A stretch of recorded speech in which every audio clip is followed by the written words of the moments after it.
Meus irmãos, que a graça e a paz de Jesus esteja com todos, amém?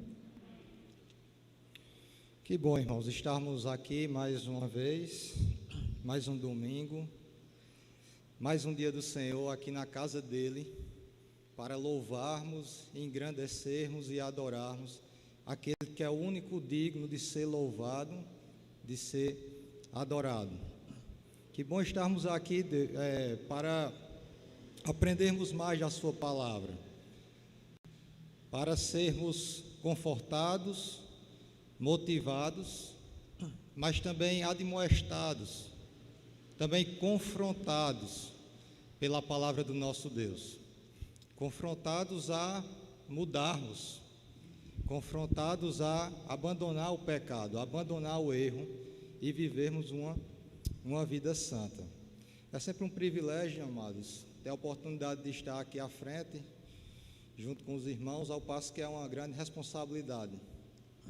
E meu pedido a Deus hoje é único e exclusivamente que Ele fale à igreja, que eu seja nada mais que um instrumento e que Deus mesmo fale ao seu povo.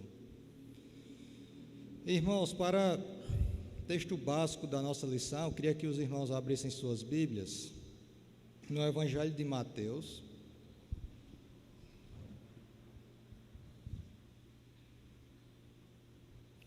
Evangelho de Mateus, capítulo 5.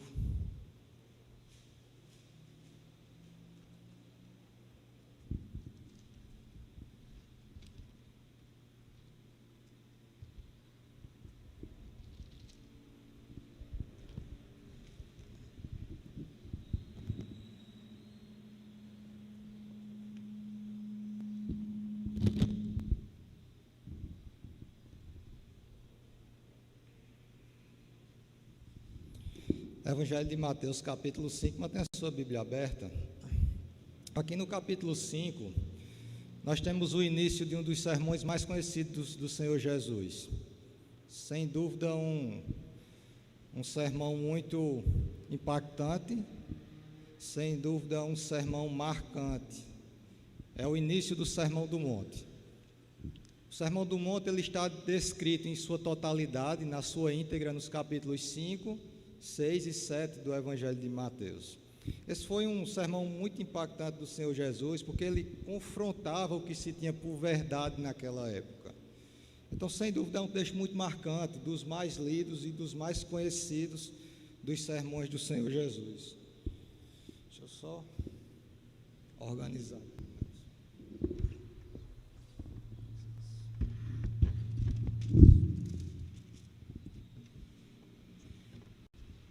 Isso. Também não deu certo. Obrigado, por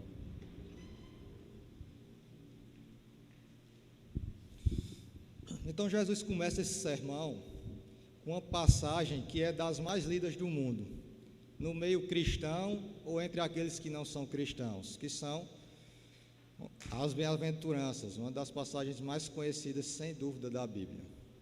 E para o texto básico do nosso estudo de hoje, nós vamos ler apenas um versículo das bem-aventuranças. Na verdade, nós vamos usar apenas um versículo como texto básico da nossa lição de hoje. Nós vamos falar apenas de uma bem-aventurança, mas eu queria convidar os irmãos a lermos toda essa passagem, a lermos do versículo 1 até o versículo 12, para a gente ter uma visão mais geral das bem-aventuranças e poder tirar algumas lições também mais gerais. Então vamos ler em uníssono, irmãos. Mateus 5, versículos do 1 ao 12. Vendo Jesus as multidões, subiu ao monte e, como se assentasse, aproximaram-se os seus discípulos. E ele passou a ensiná-los, dizendo: Bem-aventurados humildes de espírito, bem-aventurados os que choram, bem-aventurados os mansos, porque herdarão a terra, bem-aventurados que têm fome e sede de justiça, porque serão fartos, bem-aventurados misericordiosos, porque alcançarão misericórdia, bem-aventurados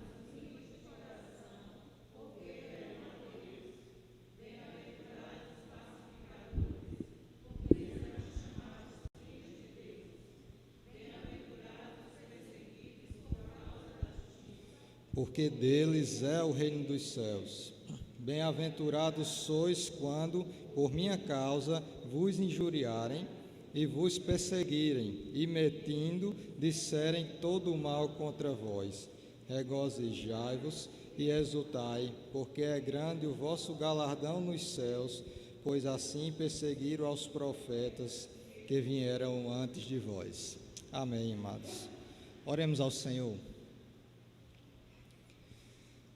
Senhor Deus e Pai, muito obrigado, Senhor, pela oportunidade de estarmos aqui na Tua casa, Pai, para Te louvarmos, Te adorarmos, Te engrandecermos, Pai, mas também para sermos admoestados, confrontados pela Tua palavra, Pai.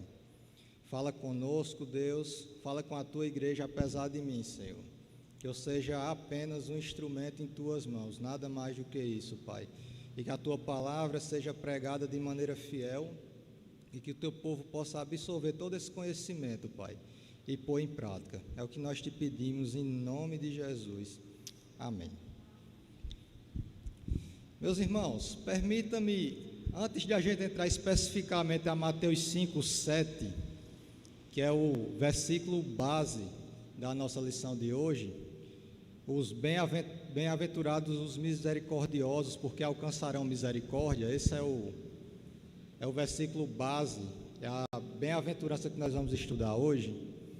Mas permita-me, antes de entrar especificamente a esse versículo, que eu possa introduzir fazendo alguns comentários acerca das bem-aventuranças como um todo, fazendo um apanhado geral, que a gente tire algumas lições que são gerais, que são de todas as bem-aventuranças, não só de Mateus 5, versículo 7. Meus irmãos, o mundo inteiro busca por felicidade. O ser humano, ele busca por felicidade. As pessoas estão correndo atrás, estão empenhadas, estão de um lado para o outro, estão gastando o seu tempo em busca de quê? Em busca de felicidade. O grande problema é como e onde eles estão buscando a tão sonhada felicidade. Para o mundo, a felicidade ela é encontrada nas riquezas, nos prazeres carnais, no lazer, em se ter tudo que o dinheiro pode proporcionar. Coisas que proporcionam até prazeres momentâneos, por um curto espaço de tempo. Mas, como eu disse, esses prazeres são curtos. O prazer acaba. E daqui a pouco as angústias, os sofrimentos, os medos da vida, eles voltam à tona. Eles estão lá presentes novamente. As bem-aventuranças é o caminho de Cristo para a felicidade. Você quer ser feliz? Você quer ser feliz? Esse é o caminho. Esse texto que a gente acabou de ler é o caminho. Você quer ser feliz? Saiba que os bem-aventurados é que são felizes. Bem-aventurados já significa felizes. Felizes. Só que mais do que trazer felicidade, as bem-aventuranças elas estabelecem características e qualidades essenciais à pessoa do crente, à pessoa do servo de Cristo. Não é só o caminho da felicidade. As bem-aventuranças elas reúnem características e qualidades que são essenciais, não é que é opcional você ter. É essencial a pessoa do crente ter todas essas bem-aventuranças. E é muito importante que nós saibamos exatamente o que as bem-aventuranças revelam com relação ao servo de Cristo. E aí eu queria trazer 3 lições rapidinhas, a nível de introdução ainda, de uma maneira geral sobre as bem-aventuranças. E a primeira lição que nós podemos tirar é que todos os crentes devem ser assim. Todos os crentes devem ser assim. As bem-aventuranças é a descrição de como todos os crentes deveriam ser. Deveriam não, devem. É a descrição de como todos os crentes devem ser. Ali nós não temos Jesus querendo definir uma pessoa específica. Jesus não estava falando de um super crente, de uma pessoa de outro mundo. Jesus não estava ali falando dos profetas, dos grandes pais da igreja. Jesus não estava ali falando de uma pessoa específica. Moisés era bem-aventurado por causa, ou Abraão era bem-aventurado por causa, não. Jesus está definindo ali qualquer servo de Cristo. É servo de Cristo, deve ter aquelas características, deve ter aquelas qualidades. Não é um padrão inalcançável, é o padrão de qualquer servo de Cristo. Jesus estava descrevendo como deveria ser todo e qualquer dos seus seguidores. Todos os crentes são chamados a serem santos. Uma segunda lição geral acerca das bem-aventuranças é que todos os crentes devem manifestar todas essas qualidades. Todos os crentes devem manifestar todas essas qualidades. O ponto aqui, irmãos, é que não é que alguns vão ser humildes de espírito, enquanto outros serão mansos, enquanto outros serão os que choram, enquanto outros serão os que têm fome e sede de justiça. Não, esse é um pensamento equivocado.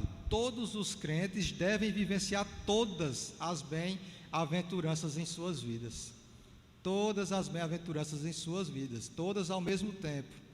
Não é que eu vou ser bom em uma e ruim em outra, não existe essa perspectiva. Nós devemos ter todas as bem-aventuranças presentes em nossas vidas.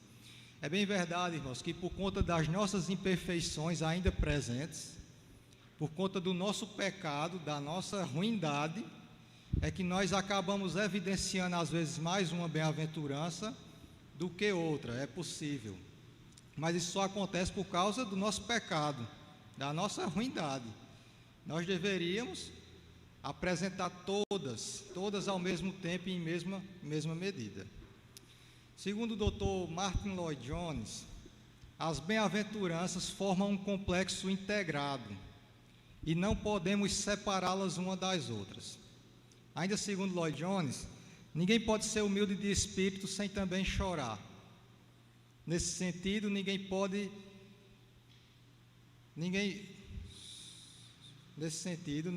chorar sem ter fome e sede de justiça. E ninguém pode ter essa atitude se também não for manso e pacificador. Cada uma dessas características, em certo sentido, requer a presença das demais qualidades. O que é que Lloyd Jones está dizendo? Que as bem-aventuranças, elas são integradas. Dificilmente eu vou ter uma bem-aventurança e não vou ter a outra. Para eu ter uma bem-aventurança, de certa maneira está atrelada às outras. Então, por isso que a gente precisa ter todas. Não tem como a gente ter só uma. A questão é a gente ter todas em mesma medida. A gente ter todas ao mesmo tempo. Esse é o grande desafio. Mas uma terceira lição geral acerca das bem-aventuranças é que nenhuma dessas características e qualidades são vivenciadas pelo homem por uma tendência natural. Nenhuma dessas características e qualidades são vivenciadas pelo homem por uma tendência natural. Cada uma das bem-aventuranças, em sua inteireza, em sua totalidade, é uma disposição que somente a graça e a operação do Espírito Santo em nós foram capazes de produzir. Irmãos, nossa tendência natural é o mal, é sermos egoístas, insensíveis, incapazes de exercer por nós mesmos as descrições que Jesus faz aqui nas bem-aventuranças. Nas bem-aventuranças temos características e disposições que são resultado da graça divina, são produto da ação do Espírito Santo e por isso mesmo é que elas estão ao alcance de todos. Entendo, as bem-aventuranças são resultado da ação de Deus em nossa vida e por isso elas estão ao alcance de todos. Entendendo isso, irmãos, nós devemos pedir, devemos buscar, devemos suplicar para que Deus derrame da sua graça em nossas vidas, para que vivamos no padrão requerido pelo nosso Senhor Jesus Cristo, para que possamos estar em conformidade com a vontade do Pai, descrita em toda a Bíblia, mas especialmente nas bem-aventuranças. Então é importante nesse primeiro momento nós entendermos esse contexto geral acerca das bem-aventuranças.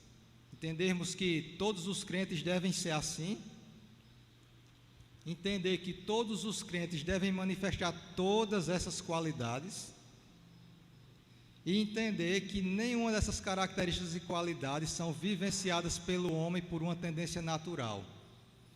Ela é fruto, ela é resultado da ação da graça de Deus, da ação do Espírito de Deus na vida daquele que teve o seu coração transformado, regenerado.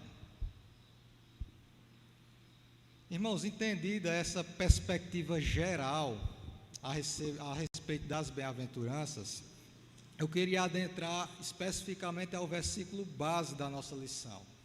É Mateus 5,7, vamos ler novamente, só para a gente lembrar. Mateus capítulo 5, versículo 7 diz: Bem-aventurados os misericordiosos, porque alcançarão misericórdia. Meus irmãos, eu queria iniciar lhes fazendo uma pergunta simples, rápida e direta. Você é uma pessoa misericordiosa? Você é uma pessoa misericordiosa? Essa pergunta ela vai ecoar bastante em nossa mente nessa manhã. Você é um bem-aventurado por ser um misericordioso? Nós vivemos, irmãos, em um mundo em que a misericórdia parece não mais existir. As pessoas não exercem misericórdia uma para com as outras, pelo contrário. Nossa geração ela é marcada por pessoas com características contrárias à misericórdia, opostas à misericórdia. E isso não é de hoje, meus irmãos. Os judeus, o povo para quem Jesus estava falando ali no Sermão do Monte, eles eram cruéis, orgulhosos, egocêntricos, hipócritas, acusadores. Essas eram características evidentes naquele povo, no povo judeu. Se formos sinceros, nós vamos admitir que essas características são bem comuns também nos nossos dias. Mas eu perguntei se você é uma pessoa misericordiosa. E talvez você esteja aí pensando, Renan, mas exatamente o que quer dizer ser uma pessoa misericordiosa? Qual é a definição de ser uma pessoa misericordiosa? E aí eu trouxe duas definições simples e claras. Uma do reverendo Hernandes Dias Lopes. Hernandes Dias Lopes diz: misericórdia é lançar o coração na miséria do outro e estar pronto em qualquer tempo para aliviar a sua dor. Misericórdia é lançar o coração na miséria do outro e estar pronto em qualquer tempo para aliviar a sua dor.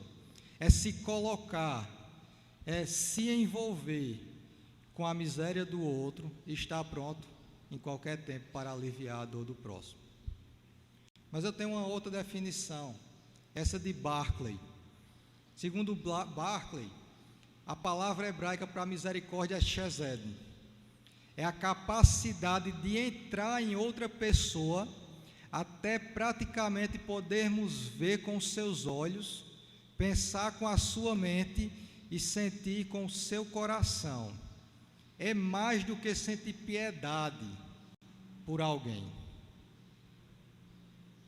É a capacidade de se envolver tanto com a outra pessoa, se envolver tanto no problema, na angústia que ela está passando, a ponto de ver o que ela está vendo, a ponto de sentir o que ela está sentindo. É muito mais do que só reconhecer que a pessoa está sofrendo ou que está com algum problema. Isso aí é piedade, é compaixão. Eita, fulano está com um problema. Tá, você entendeu. Mas é se envolver a ponto de você sentir o que aquela pessoa está sentindo. É se envolver a ponto de se colocar no lugar daquela pessoa. E aí, complementando com o que o pastor Hernandes disse, não é só sentir o que ela está sentindo, não é só estar ali no lugar dela, é estar pronto em qualquer tempo para aliviar a sua dor. Ter misericórdia não é apenas entender e reconhecer que a pessoa está sofrendo ou está enfrentando um problema. É de fato se colocar no lugar do outro, se envolver com o problema, com a dificuldade, com a dor do outro, estar pronto para agir, pronto para fazer algo que alivie a dor ou que resolva o problema, a dificuldade. E aí eu vos pergunto novamente: você é uma pessoa misericordiosa? Você é uma pessoa misericordiosa? Misericórdia é ver uma pessoa sem alimento e lhe dar comida. É ver uma pessoa solitária e lhe fazer companhia. É entender as necessidades e não apenas senti-las. O maior exemplo de misericórdia foi demonstrado por Jesus. Ele curou os doentes, alimentou os famintos, abraçou as crianças, foi amigo dos pecadores, tocou os leprosos. Ele fez com que os solitários se sentissem amados.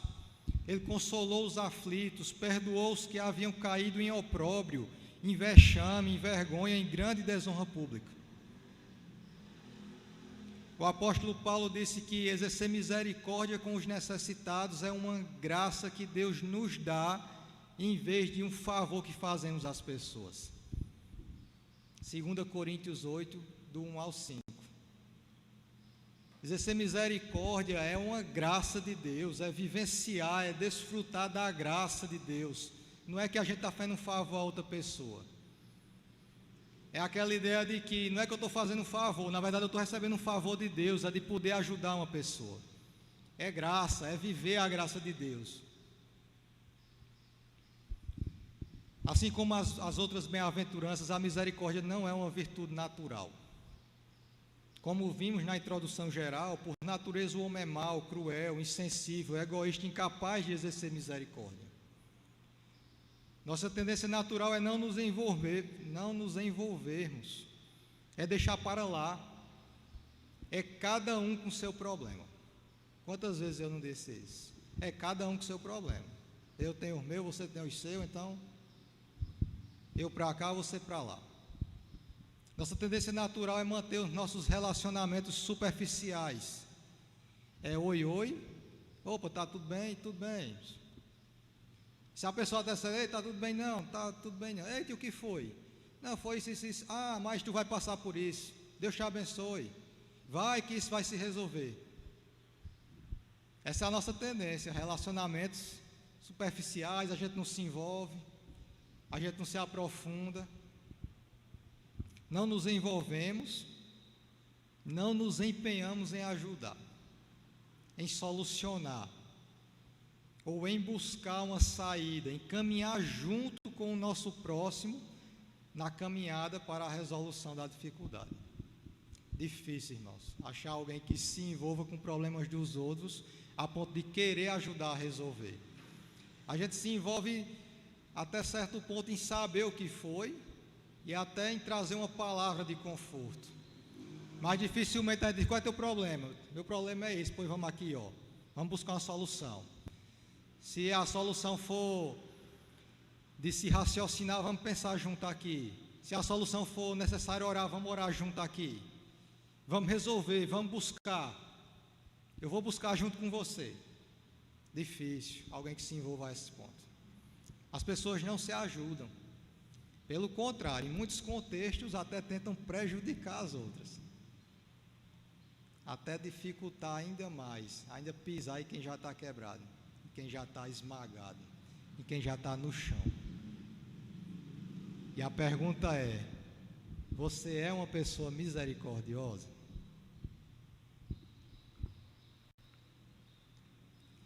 Você precisa nascer de novo antes de ser misericordioso. Você precisa de um novo coração antes de ter um coração misericordioso.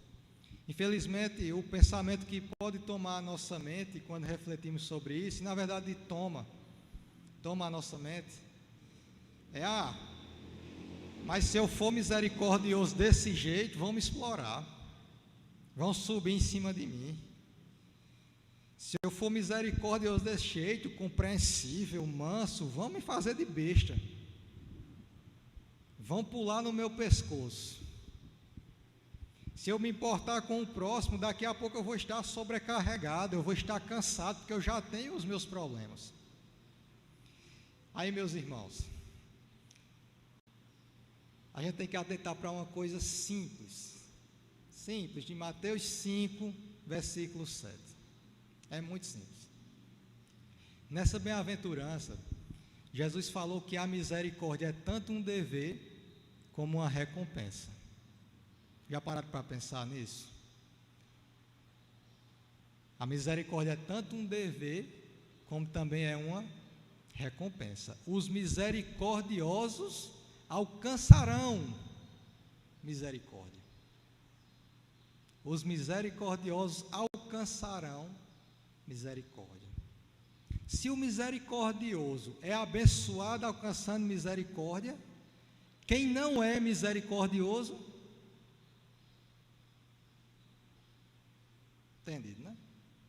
Se quem é misericordioso alcançará a misericórdia, quem não é misericordioso? Então assim, quando você pensa, eu vou me sobrecarregar com o problema dos outros, aí você imagina assim, Deus dizendo com você, eu também não vou me sobrecarregar com isso, não. Embora Deus nunca fique sobrecarregado, né? É só para os irmãos fazerem uma relação, né? Dizer que eu disse uma heresia aí. Deus não se sobrecarrega, né? Mas só a título de compreensão dos irmãos.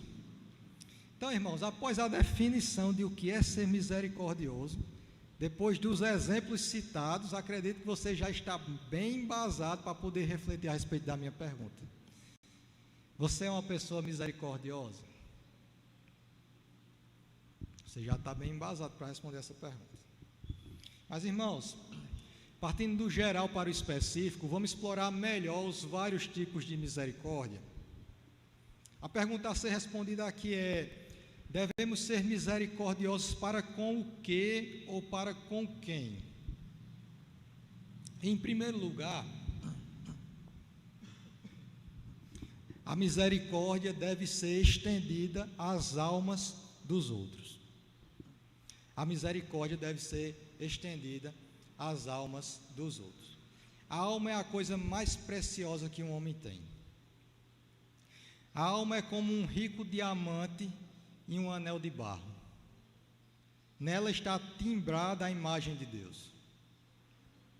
O que significa exercer misericórdia à alma do próximo? Meus irmãos, essa é a principal das misericórdias. É uma ajuda espiritual, é uma esmola espiritual, é se envolver, considerar, é fazer o que tiver ao seu alcance para solucionar o problema da alma do seu próximo. Sabe quando encontramos uma pessoa necessitada, com fome, com sede, o que é que a gente faz? Como é que a gente exerce misericórdia para com ela? Dando comida, lhe dando a água para ela beber. Como podemos demonstrar misericórdia com as almas dos outros?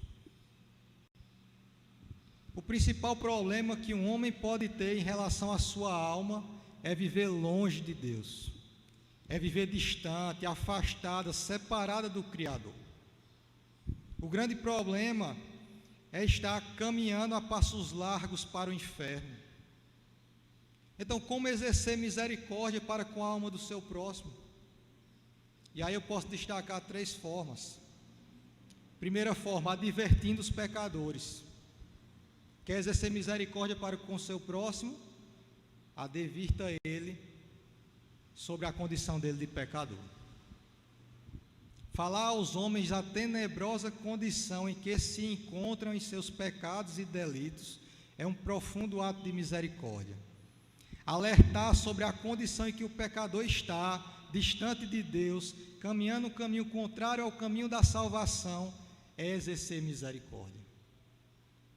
Irmãos, temos feito isso? Temos conversado com aqueles que estão perdidos, com a intenção de mostrar-lhe a condição em que se encontram, distante de Deus, uma vida de pecado, uma vida para os prazeres carnais, uma vida buscando dinheiro, buscando a felicidade acima de tudo em coisas que não vão trazer. Nós temos confrontado essas pessoas, temos conversado com essas pessoas, temos nos esforçado para mostrar a condição em que elas estão, condição de pecado, caminhando a passos largos para o inferno, em direção contrária à salvação.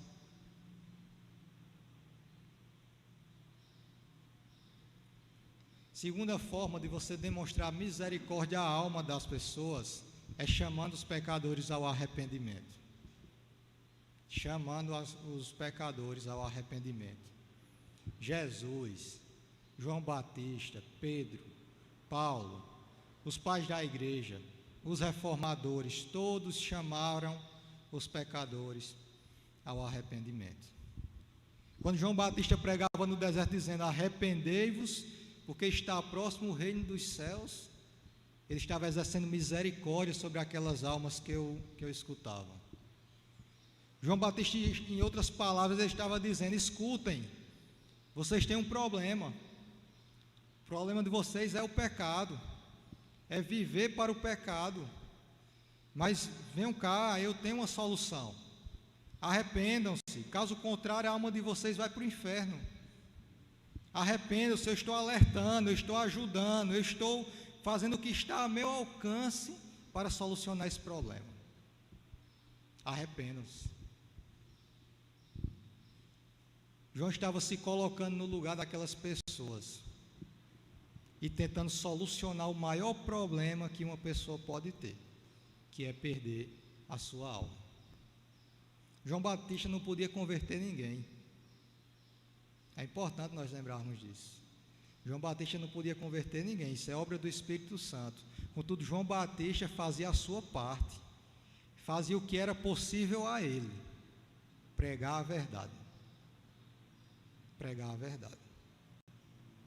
Falar de Jesus para aquele que está perdido, mostrar à pessoa qual o caminho certo, o caminho que leva ao Pai, é um grande ato de misericórdia para com a alma do próximo. Temos nos preocupado, irmãos, com as almas que estão se perdendo. Temos feito o que para ajudá-las? Você conhece alguém que está perdido? Certamente conhece. Você convive com alguém que está perdido? Certamente você convive. E eu nem duvido que você goste dessa pessoa. Nem duvido. Mas parece que você não está gostando muito não, se você não está pregando o Evangelho para ela. Se você não está preocupado com a alma dela. Se você não está se preocupando com o destino que ela está tomando. Temos nos envolvido com essa obra de resgate das almas perdidas. Temos exercido misericórdia para com a alma do nosso próximo. Outra forma de exercer misericórdia para com a alma do nosso próximo é chorando por elas. Agostinho dizia que se nós choramos pelo corpo morto, de onde a alma partiu, quanto mais deveríamos chorar pela alma que se apartou de Deus. Se nós choramos pelo corpo morto ali, de onde a alma partiu, muito mais deveríamos chorar pela alma que se apartou de Deus. Devemos chorar por aqueles que se perdem no meio do caminho, que se desviam, que se apartaram de Deus. Quando nos colocamos no lugar destes, devemos chorar, devemos nos entristecer. Exercer misericórdia para com a alma dos outros é o maior ato de misericórdia que nós podemos exercer. E aí, meus irmãos, temos exercido? Vou perguntar novamente: você é uma pessoa misericordiosa? Você se encaixa aqui?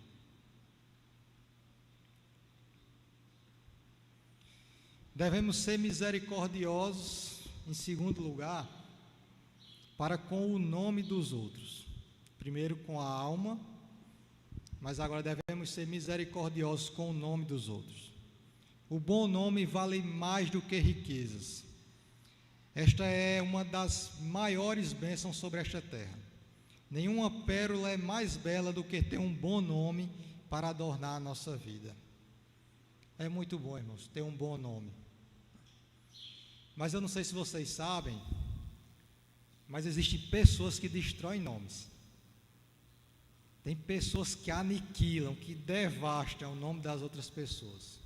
São pessoas que parecem ter prazer em diminuir, em macular, em manchar o nome do outro. A Bíblia diz que a garganta do ímpio é como um sepulcro que enterra o bom nome de uma pessoa. Essas pessoas exercem falta de misericórdia, tomados pelo orgulho e pela inveja. Pode prestar atenção, pessoas assim, que denigrem, que maculam o nome de outras pessoas, elas estão motivadas pelo orgulho e pela inveja. De que maneira as pessoas manifestam essa falta de misericórdia para com o nome dos outros? Em primeiro lugar, quando expomos os pecados das pessoas. Quando expomos os pecados das pessoas. O amor cobre multidão de pecados, 1 Pedro 4,8. Mas a falta de amor tem o prazer em espalhar o pecado dos outros. Quando alguém erra e você tem conhecimento, o que fazer? Você tem que conversar com ela, irmão.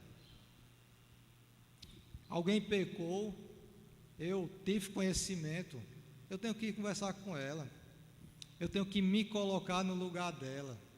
Eu tenho que admoestá-la em amor, chamá-la de volta a Deus, ao caminho correto. Mas as pessoas falam, só não com a pessoa, mas falam com todo mundo. Não sei se você reconhece gente assim. Toma conhecimento do pecado de alguém, fala com todo mundo, menos com a pessoa. Errado. Tomou conhecimento do pecado de uma pessoa, converse com ela. Não saia fofocando não, dizendo a todo mundo, fulano fez isso, tu viste. Mas rapaz, como é que fulano? Estou decepcionado com fulano. Tu viu como fulano fez isso? Mas rapaz, o pastor fez isso, tu viu? Meu Deus do céu. Meus irmãos, procure a pessoa, exerça misericórdia para com aquela pessoa. Diga, meu irmão, você errou, mas eu estou aqui para te ajudar. Eu estou aqui para te levantar. Eu estou aqui para ser suporte. Eu estou aqui para orar contigo, para ler a Bíblia contigo. Volta. E pronto, você trata com a pessoa, não com o mundo inteiro. E não é só o fato de espalhar os erros que alguém possa ter cometido. Quem não tem misericórdia espalha também boatos falsos, maledicentes, são os caluniadores. E é triste, irmãos, é triste saber que existem pessoas ávidas, pessoas sedentas por inventar fofocas. É uma tristeza.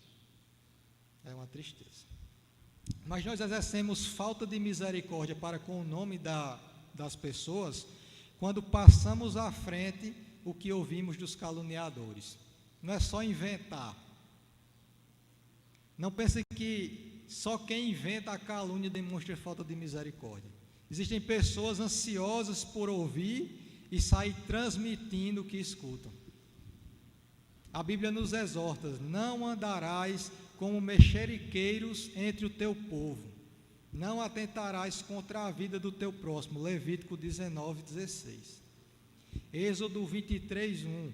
Não espalharás notícias falsas, nem darás mão ao ímpio para seres testemunha maldosa. Somos proibidos de levantar falso testemunho, mas a questão não é só inventar a calúnia, é também espalhá-la, é escutar de outros e espalhar a fofoca. E aí nem importa se é verdade ou se é mentira. Sendo verdade, a fofoca, está errado em espalhar. Confronta a pessoa, conversa com a pessoa, ganha o teu irmão. Se é mentira, é errado também espalhar. Pior ainda, está fofocando e mentindo.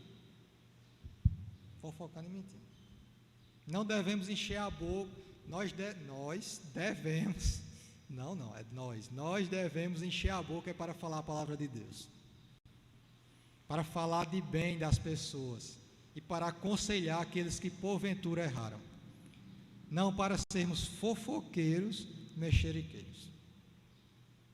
Mas a gente também não exerce misericórdia quando nós diminuímos o valor e a dignidade das pessoas.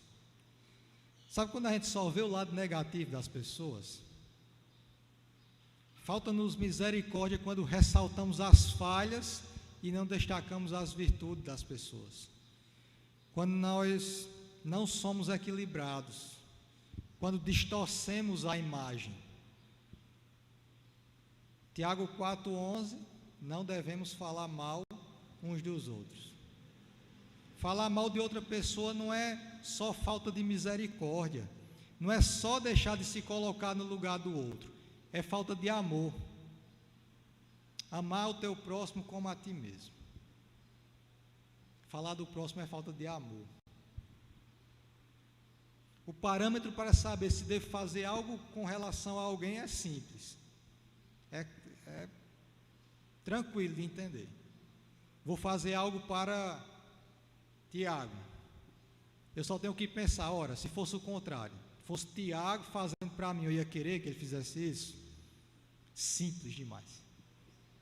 Simples demais. Vou fazer algo a alguém, você só tem que pensar se fosse o contrário.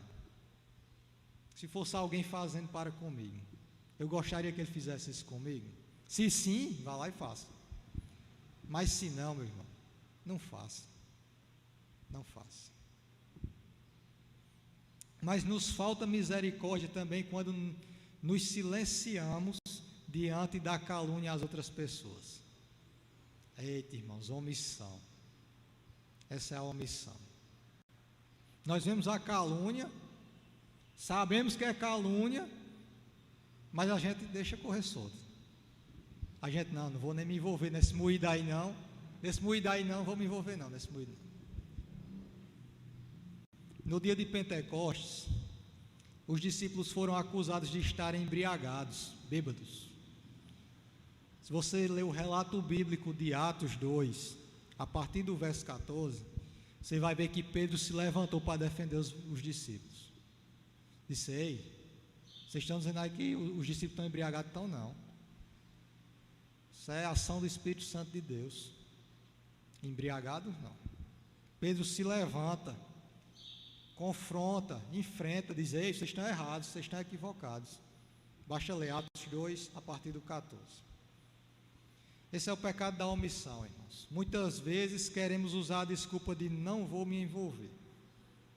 É a conhecida falta de misericórdia, não vou me envolver. Acho que se alguém me perguntasse, Renan, defina aí rapidamente o que é falta de misericórdia. Eu ia dizer, é quando você pensa, não vou me envolver. É quando você diz, não vou me envolver. Pronto, isso é falta, quer saber o que é falta de misericórdia? É não vou me envolver. Quero nem saber. Cada um para o seu lado. Misericórdia é justamente se envolver. É justamente se envolver. Uma pessoa está sendo injustiçada, caluniada, aí ao invés de me posicionar, contar a verdade, exercer misericórdia para com a pessoa, para com o nome da pessoa que está sendo difamada, eu penso, não vou me envolver. Não vou me colocar no lugar do outro. Não vou defender a justiça. Vou deixar a injustiça reinar. A difamação correr solta. Meus irmãos, já pensaram? Você é uma pessoa misericordiosa?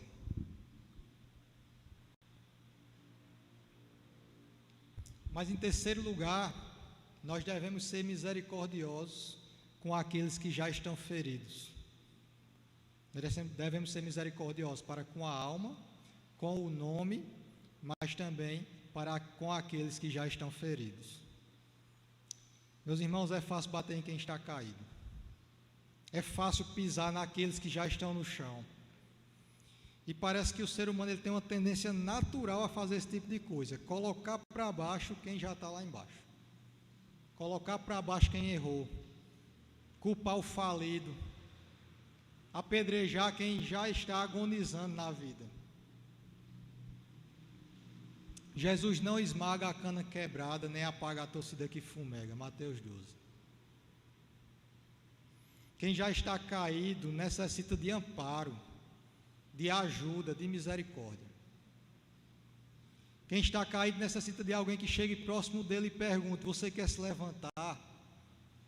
Você quer sair daí? Deixa eu te ajudar. Vamos levantar, vamos reerguer. Os escribas e fariseus, os doutores da lei e os santões, os santos da época, os bonzão da época, escribas e fariseus, eram os doutores da lei e os santões, né? A supremacia dos santos. Certa vez arrastaram uma mulher e jogaram-na nos pés de Jesus. Eles queriam que ela fosse apedrejada. Na verdade, eles queriam pegar Jesus em alguma falta, em alguma contradição, em algum erro que eles queriam entregar Jesus, né? Mas nessa ocasião eles arrastaram a mulher e jogaram nos pés de Jesus. Eles queriam que ela fosse apedrejada. E o que Jesus fez? Exerceu misericórdia. Jesus, em vez de condená-la, perdoou-a e restaurou-a. É importante frisar, irmãos, que Jesus não compactuou com o pecado dessa mulher. Jesus certamente encontrou arrependimento naquela mulher e exerceu misericórdia para com a sua vida. E Jesus finalizou, segundo João 8, do 1 ao 11, é todo o relato, mas lá no versículo 11, Jesus finaliza a conversa com aquela mulher, dizendo: vá e não peques mais. Vá e não peques mais. Jesus não compactuou com o pecado, mas Jesus viu arrependimento e exerceu misericórdia. E finalizou a conversa com aquela mulher dizendo: vá e não peques mais.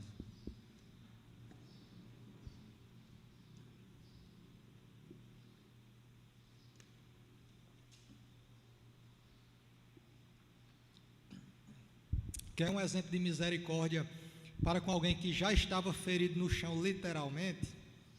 O samaritano. O samaritano pegou o judeu caído, ferido, parou, cuidou das suas feridas, o colocou sobre um animal, o levou para uma hospedaria, tratou dele. É sempre bom lembrar que os samaritanos não se davam com os judeus, eram povos que não se davam.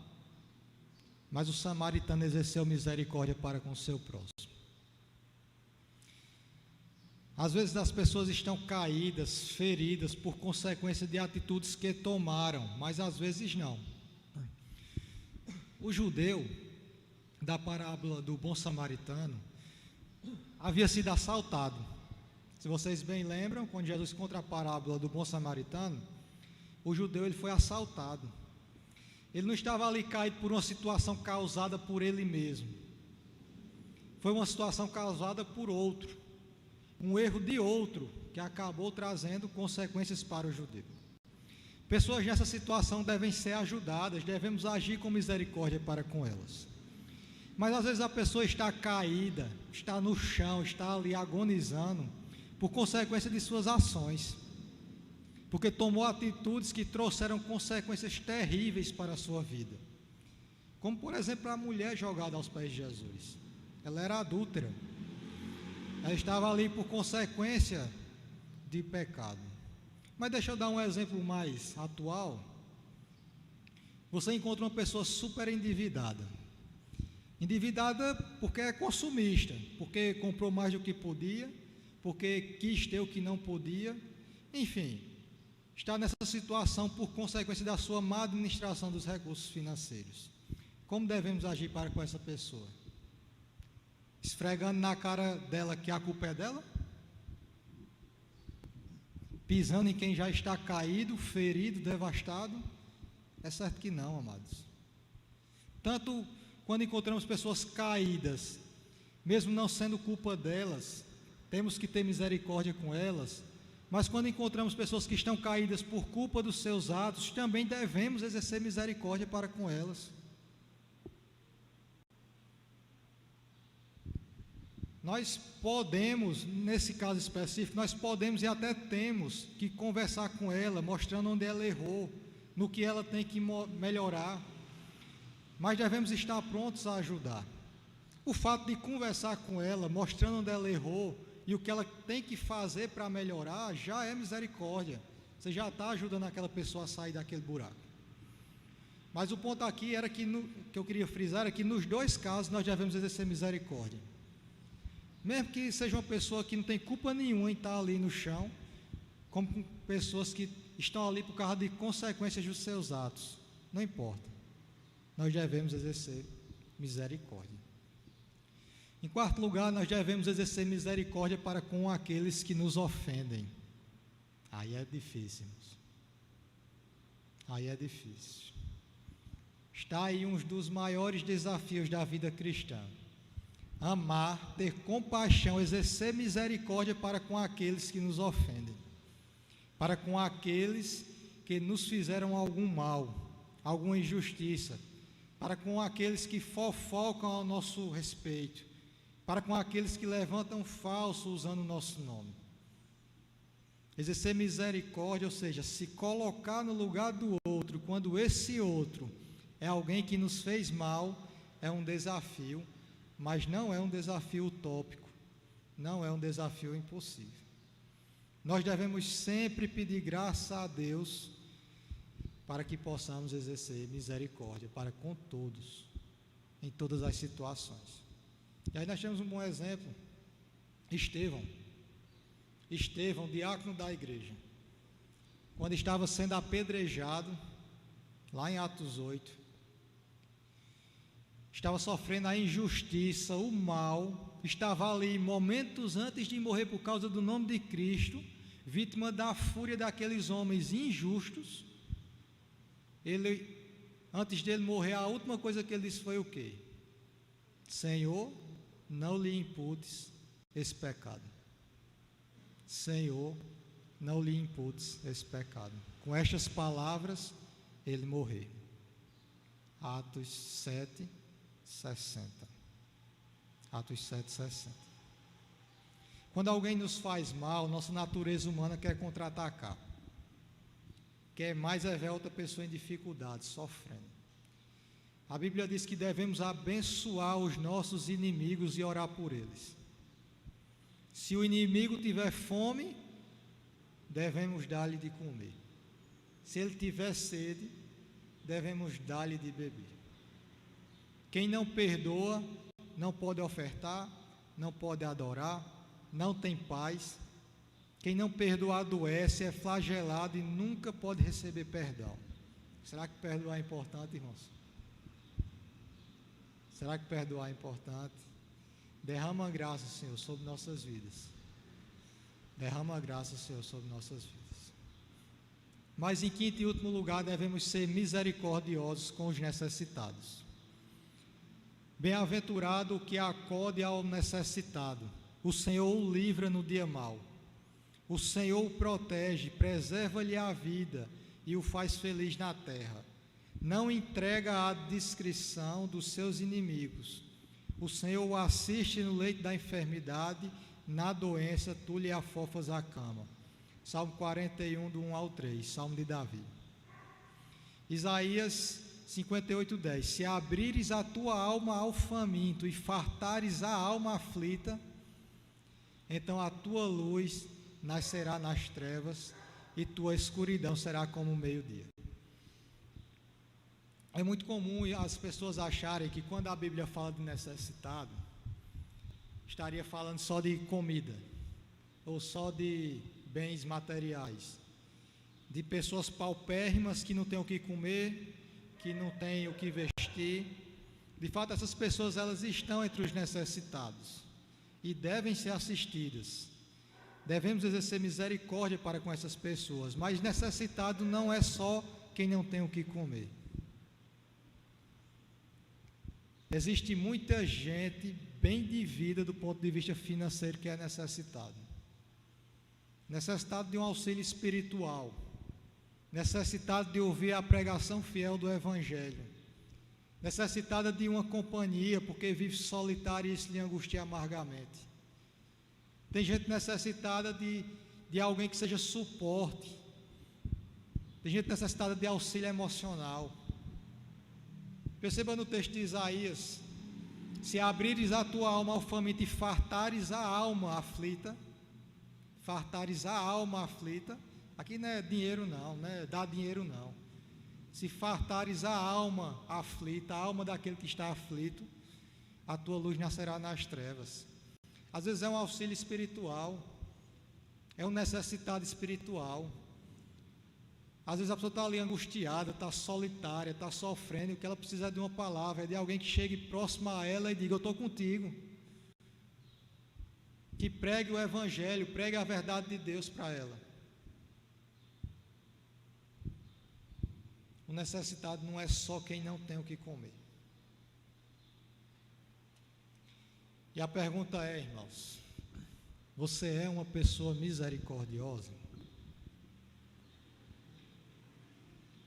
O tempo está quase acabando e eu tinha muita coisa para falar ainda, mas a gente vai aqui até onde der.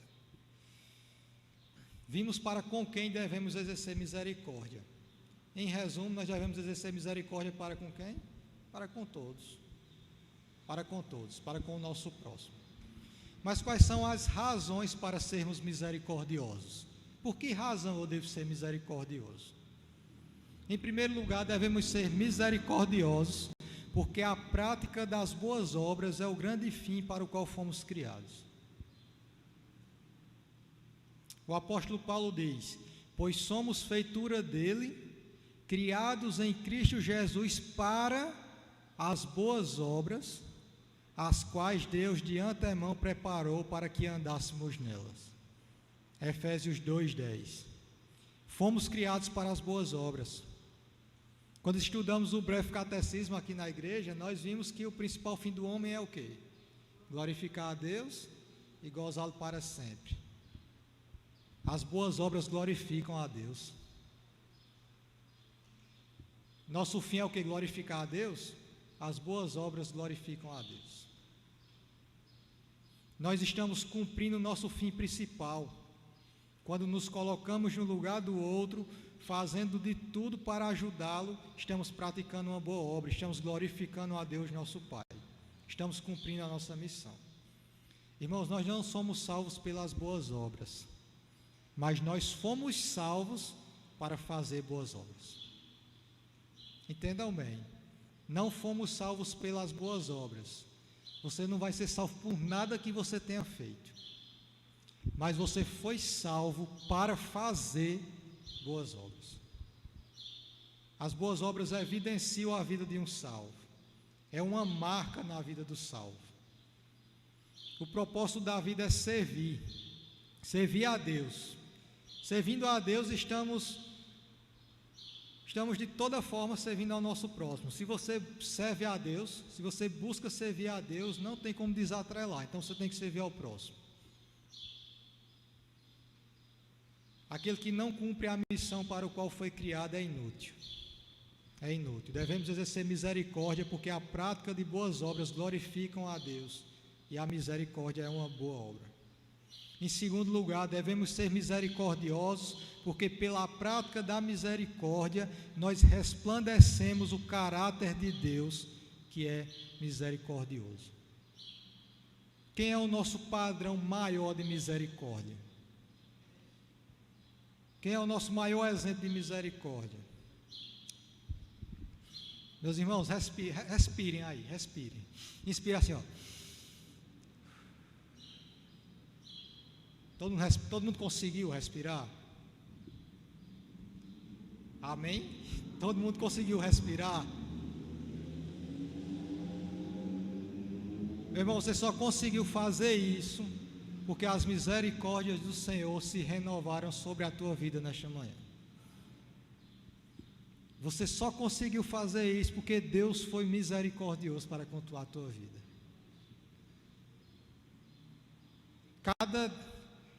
Hoje logo cedo eu abri os olhos, eu levantei, Eu acordei Milka, porque se eu não acordar, ela não acorda. Eu tomei meu café, eu me arrumei, eu vim para cá. Eu estou aqui com os irmãos por um único motivo, porque as misericórdias do Senhor se renovaram sobre a minha vida. Cada um dos irmãos só estão aqui porque as misericórdias do Senhor se renovaram mais uma vez sobre a tua vida. Cada dia da sua vida você recebe as misericórdias de Deus. Cada vez que você respira, cada pedaço de pão que você come, cada copo de água que você bebe, é porque as misericórdias do Senhor estão sobre a tua vida. Quão ricas são as misericórdias de Deus em sua vida. Ele nos perdoou, nos justificou, Ele nos adotou, e as misericórdias do Senhor são a causa de não sermos consumidos. Elas se renovam a cada manhã. Deus exerce sua misericórdia sobre nós. E quando você demonstra misericórdia para com o seu próximo, você reflete Deus em sua vida. Você mostra Deus através da sua vida. Você prega o Evangelho através da sua vida. Sede misericordiosos, como também misericordioso é vosso Pai. Lucas 6,36. Deus se deleita na misericórdia. Miqueias 7,18. As suas tenras misericórdias estão sobre todas as suas obras. Salmo 145,9. Devemos ser misericordiosos, porque pela prática da misericórdia nós resplandecemos o caráter de Deus, que é misericordioso. Graças a Deus que Deus é misericordioso. Glória a Deus. Aleluia. Em terceiro lugar, nós devemos ser misericordiosos, porque a demonstração de misericórdia é um sacrifício agradável a Deus. A Bíblia diz: não negligencieis igualmente a prática do bem e a mútua cooperação, pois com tais sacrifícios Deus se compraz. Hebreus 13,16. O autor aos Hebreus destaca que a prática do bem e a mútua cooperação como sacrifícios nos quais Deus tem prazer. Quando você abre a mão para ajudar o necessitado, é como você estivesse orando e adorando a Deus. Já parou para pensar nisso? Quando você auxilia o necessitado, é como se você estivesse adorando a Deus. Adorando a Deus. O anjo do Senhor disse a Cornélio: Cornélio, tuas orações e tuas esmolas subiram para a memória diante de Deus. Atos 10,4. Atos 10,4. Exercer misericórdia é um sacrifício agradável a Deus. Quarto lugar, devemos ser misericordiosos, porque um dia daremos conta da nossa administração. Devemos ser misericordiosos, porque um dia daremos conta da nossa administração. Meus irmãos, tudo que existe é de Deus. Tudo o que possuímos é de Deus. Nada é nosso. Nada. A Bíblia diz que somos apenas mordomos do que Deus confiou sobre a nossa administração. E um dia haveremos de comparecer diante do juiz para prestar contas do que fizemos com o que nos foi dado. Lucas 16:2. Um dia estaremos diante do juiz, diante de Cristo, e nós teremos que dar conta do que nós fizemos com o que Deus nos deu. Do que Deus nos deu para administrar. É um grande perigo fechar a mão para o necessitado, meus irmãos, pois no dia do juízo todos os homens serão julgados pelo que fizeram e pelo que não fizeram. Deixar de acudir o necessitado tendo condições de exercer misericórdia para com ele, certamente estará na pauta do dia do julgamento final. Teremos que prestar contas a respeito de como administramos os nossos bens.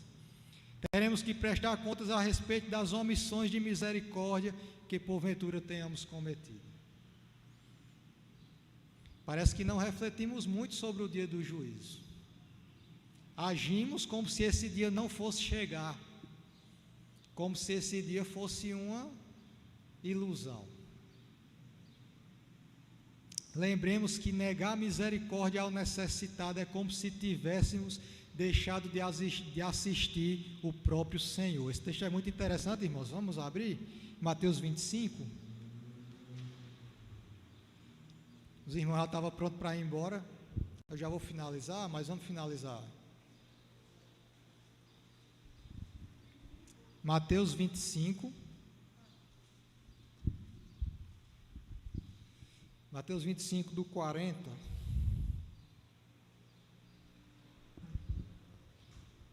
Os irmãos acompanham. O rei respondendo lhes dirá: em verdade vos afirmo que sempre que eu fizeste a um destes meus pequeninos irmãos, a mim o fizeste. Então o rei dirá também aos que estiverem à sua esquerda: apartai-vos de mim, malditos, para o fogo eterno, preparado para o diabo e seus anjos. Porque tive fome e não me destes de comer, tive sede e não me destes de beber, sendo forasteiro não me hospedastes, estando nu não me vestistes, achando-me enfermo e preso não foste ver-me. E eles lhe perguntaram: Senhor, quando foi que te vimos com fome, com sede, forasteiro, nu, enfermo ou preso e não te assistimos? Então lhes responderá: em verdade vos digo que sempre que o deixaste de fazer a um destes mais pequeninos, a mim o deixastes de fazer. E irão estes para o castigo eterno, porém os justos para a vida eterna. Texto muito claro, irmãos, da palavra de Deus. E forte, pesado, né? Negar misericórdia ao necessitado é como se estivéssemos negando misericórdia ao próprio Senhor. Ao próprio Senhor. Ao próprio Senhor. Meus irmãos, ser misericordioso também traz recompensas, mas pelo horário a gente não vai enfatizar as recompensas. Mas eu vou só citar aos irmãos as recompensas prometidas aos misericordiosos. A primeira recompensa é que eles receberão o que deram. Eles receberão misericórdia. Os misericordiosos receberão misericórdia. E aí a gente podia até abordar muito. Quem sabe em outra oportunidade a gente aborda melhor. Mas a segunda recompensa: eles serão recompensados nessa vida. Os misericordiosos, eles serão recompensados nessa vida, em sua pessoa, em seu nome, em sua prosperidade, em sua posteridade, e abençoado com uma vida longa. Em outro momento a gente aborda melhor. E uma outra recompensa é que eles serão recompensados na vida por vir. Na vida por vir. E aí eu queria concluir, irmãos. Saibam que as recompensas são maravilhosas. Maravilhosas. Só a primeira recompensa, você será recompensado com o que você deu. Se você deu misericórdia, você vai ser recompensado com misericórdia. Recompensado com misericórdia. E a grande pergunta de hoje é: você é uma pessoa misericordiosa? O seu coração é misericordioso? Você sente a dor do outro? Abre-lhe o coração, a mão e o bolso. Você se importa com as almas que perecem? Se importa com a reputação das pessoas? Você tem usado o que Deus lhe deu para abençoar as pessoas? O mundo tem sido melhor porque você existe? Oremos ao Senhor, amados. Oremos ao Senhor. Senhor Deus e Pai, muito obrigado, Senhor. Muito obrigado pela Tua palavra que é eficaz. Muito obrigado pela Tua palavra que é confrontante. Ela nos confronta a abandonarmos o pecado. Muito obrigado pela Tua palavra que nos confronta a mudarmos. Muito obrigado pela Tua palavra, ó Deus, que bate lá no íntimo do nosso coração e nos faz ver o quão miseráveis nós somos e o quão grande Tu és, Senhor, o quão maravilhoso Tu és, Senhor. Ó Senhor, derrama da tua graça, ó Deus, sobre as nossas vidas, Pai. Porque nós somos humanos, nós somos ainda falhos, nós erramos, Senhor. Nós negligenciamos a tua palavra. Nós nos omitimos, ó Deus, em exercer misericórdia. Perdoa-nos, ó Pai. Perdoa-nos e transforma-nos, Senhor, porque nós queremos viver o padrão que o Senhor quer para o teu servo. Queremos te agradar, queremos glorificar a Deus, queremos fazer as boas obras. Ajuda-nos, ó Pai.